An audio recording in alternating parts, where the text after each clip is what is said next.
going on, everybody? It's your boy Parker Beats. Once again, I do apologize for my sickness, but I wanted to talk about chapter 3 of the Good Life book by Trip Lee, and it's called New Definition. So he says the good life is living by faith in a good God. And at first, I kind of read that and I was like, whatever.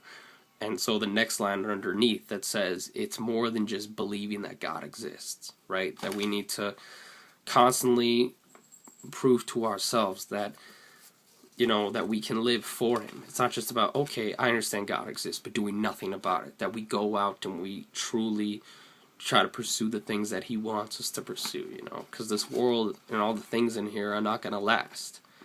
I mean, everybody's story ends the same, in which we all die, but it's a matter about where we go after that. So what we do on this earth does matter. He says, faith in your Creator is more than lip service. It's truly believing what he says and ordering your life around it, inconveniencing yourself for the sake of following him. So you really try to take the focus off of yourself and rather put the focus up to God. So he says, faith in the God of eternity must crowd our faith of futility. And he also puts near that Luke chapter 11 verses 28. So when I first read that, I didn't understand it. I didn't really know what he meant by faith of futility. And when I looked up futility and then futile, it kind of said a useless act. And that's basically just kind of saying that, the faith that we kind of put into this world is useless. And it's not truly going to give us what God can give us, right? The God of eternity can truly give us what we need. But we truly need to bow down and surrender to him.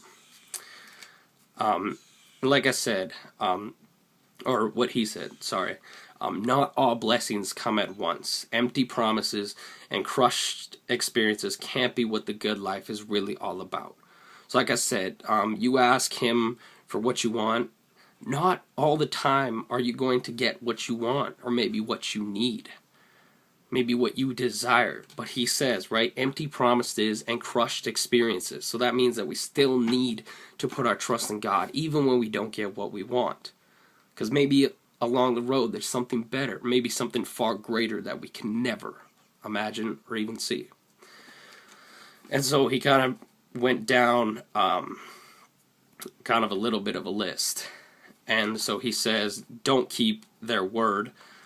Why chase temporary goals when I can have eternal real ones? So once again, it's focusing on the world. Yeah, cars, money, women, whatever it is, those things, yeah, they can satisfy right now.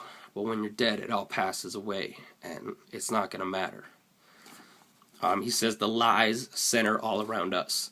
We were made for something, someone infinitely bigger than us. We insult God when we make it about us, and then he talks about Colossians 1:16.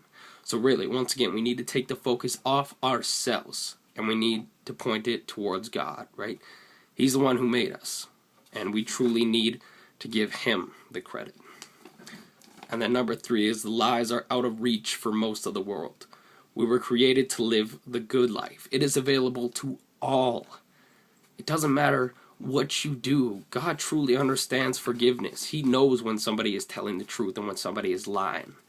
He knows when somebody truly wants to change and when they just want what's best for them. So God is going to be there. And at the end of the day, he's the ruler. He's the judge. He's the one that says who gets into heaven and who doesn't. It's not us. But we need to constantly, keep our actions and keep our faith and keep the love and grace that God constantly shows us every single day.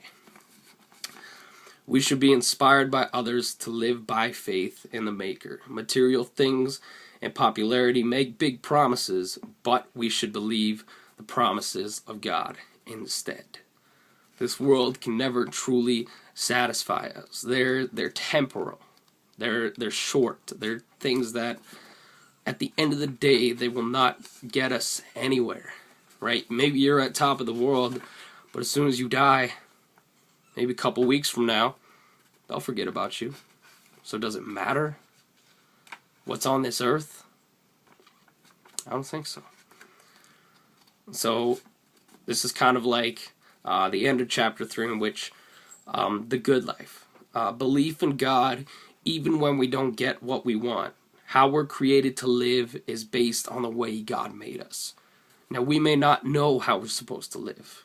Maybe we don't know what direction God is taking us, but that's why we need patience and we need faith and we need to constantly pray every day that God will lead us to do great things for Him. He will bless us, right? I mean, you could lie to the rest of the world and say you're a Christian, but at the end of the day, God is going to know. I think lying is just a waste of time. I know we've all done it before, but we truly need to ask for that forgiveness. Just like Andy Mineo says in a song, I don't want to be bitter. But really, that's the end for chapter 3. Like I said, I do apologize for my voice. I'm doing the best I can to talk, and it's really difficult. But yeah, so I'll do chapter 4 next. So, deuces.